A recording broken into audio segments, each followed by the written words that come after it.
자, 드디어 경비업 허가를 받으신 대표님들 정말 고생 많으셨습니다. 진심으로 축하드려요. 그런데요, 이제 진짜 시작이라는 거 아시죠? 허가를 받았다고 끝이 아니거든요. 오늘은 허가 받고 나서 자칫하면 놓치기 쉬운, 하지만 정말 중요한 필수 신고사항에 대해서 제가 하나하나 짚어드릴게요. 그럼 이 질문부터 한번 던져볼까요? 사업 허가, 이제 다 받았으니까 모든 복잡한 절차가 끝난 걸까요? 만약 네, 라고 생각하셨다면 오늘 내용 정말 집중해서 보셔야 합니다.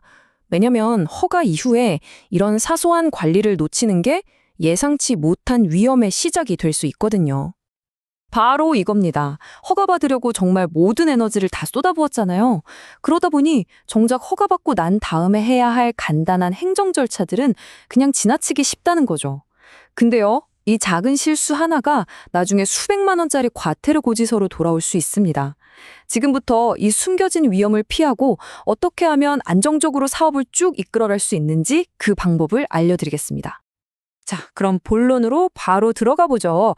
경비업법 제4조 제3항을 보면요. 사업을 운영하다가 어떤 특정한 변경사항이 생겼을 때 반드시 관할시도 경찰청장에게 신고해야 한다고 딱 명시해놨어요. 그럼 과연 어떤 변화가 생겼을 때 신고를 해야 하는지 지금부터 하나씩 아주 자세하게 뜯어보겠습니다. 법에서 꼭 신고하라고 정해놓은 것들은 크게 보면 이렇게 5가지로 나눌 수 있습니다. 우리 회사의 기본 정보부터 시작해서 사업장 위치, 또 중요한 시설, 그리고 특수 경비 업무에 대한 변경 사항까지 이 5가지 카테고리는 꼭 머릿속에 넣어두셔야 해요. 첫 번째는요, 바로 법인의 정체성, 그러니까 신상 정보에 대한 변경입니다.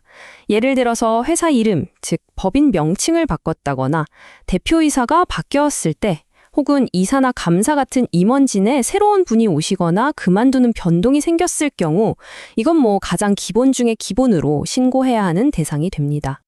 두 번째는 사업장의 물리적인 위치 변경이에요. 우리 회사의 본사, 그러니까 주사무소를 이전하는 경우 당연히 신고해야 하고요. 또 각 지역의 업무를 보는 지점, 즉 출장소를 새로 열거나 다른 곳으로 옮기거나 아니면 아예 없앨 때도 반드시 신고를 해야 합니다. 세 번째, 이건 특히 기계경비업을 하시는 대표님들이라면 귀를 쫑긋 세우셔야 합니다. 경비대상처의 정보를 받고 또 대응을 지시하는 우리 업무의 심장부죠. 바로 이 관제시설을 새로 만들거나 이전하거나 혹은 폐지하는 경우에도 신고 의무가 발생한다는 점 꼭 기억하세요. 네 번째는 국가중요시설 경비와 관련된 특수경비 업무입니다. 만약에 우리 회사가 새로운 국가중요시설과 계약해서 특수경비 업무를 딱 시작하게 됐다. 또는 기존에 하던 업무를 이제 그만하게 됐다. 이럴 때도 신고 대상에 해당됩니다. 자, 마지막 5번째인데요. 기타 중요사항이라는 항목이 있어요. 이게 뭘까? 좀 애매하게 들리시죠? 걱정 마세요. 경비업법 시행령을 보면 아주 명확하게 딱 정해놨습니다. 이게 뭐냐면 바로 우리 회사의 헌법과도 같은 정관에 적혀있는 사업 목적을 변경했을 때를 말하는 겁니다. 자, 지금까지 어떤 내용을 신고해야 하는지 쭉 알아봤습니다. 그럼 이제부터가 진짜 핵심인데요. 제일 중요한 게 뭘까요? 맞습니다. 바로 언제까지 신고해야 하는가 이겁니다. 여기서 정말 중요한 숫자가 하나 나옵니다. 이게 그냥 제가 하는 말이 아니고요. 법 조항에 이렇게 딱 박혀 있습니다. 경비업법 시행령 제5조 제5항인데요. 그 사유가 발생한 날부터 30일 이내에 하여야 한다.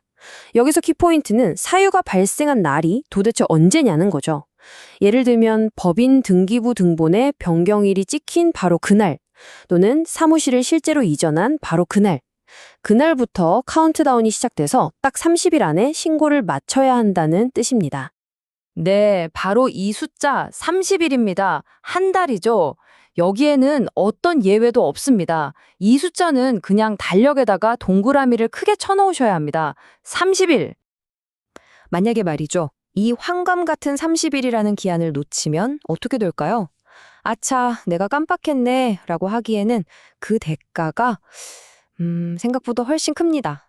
지금부터 신고를 놓쳤을 때 어떤 무서운 결과가 기다리는지 한번 보시죠.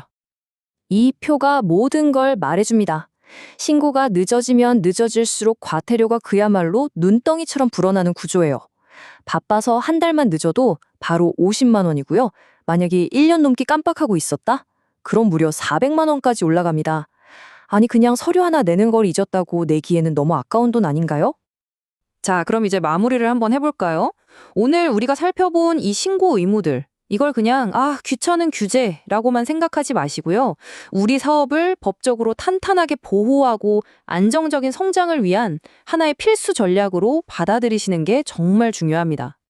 마지막으로 최종 점검 리스트를 같이 한번 훑어보겠습니다. 법인 정보, 사업장, 관제시설, 특수경비 업무, 그리고 정관 목적 이런 것들이 바뀌면 무조건 신고, 아셨죠? 그리고 이 모든 것의 대원칙, 가장 중요한 핵심이 뭐라고 했죠? 네, 바로 사유가 발생하고 나서 30일 이내라는 절대적인 기한입니다. 꼭 기억해 주세요. 경비업 허가는 끝이 아니라 완전히 새로운 시작입니다. 오늘 우리가 함께 알아본 이 간단한 신고 절차를 제때 지키는 것, 이것이야말로 대표님들의 소중한 사업을 불필요한 위험으로부터 지켜내는 가장 확실하고 또 가장 쉬운 방법입니다. 안정적인 성장을 위한 준비, 이제 다 되셨습니까?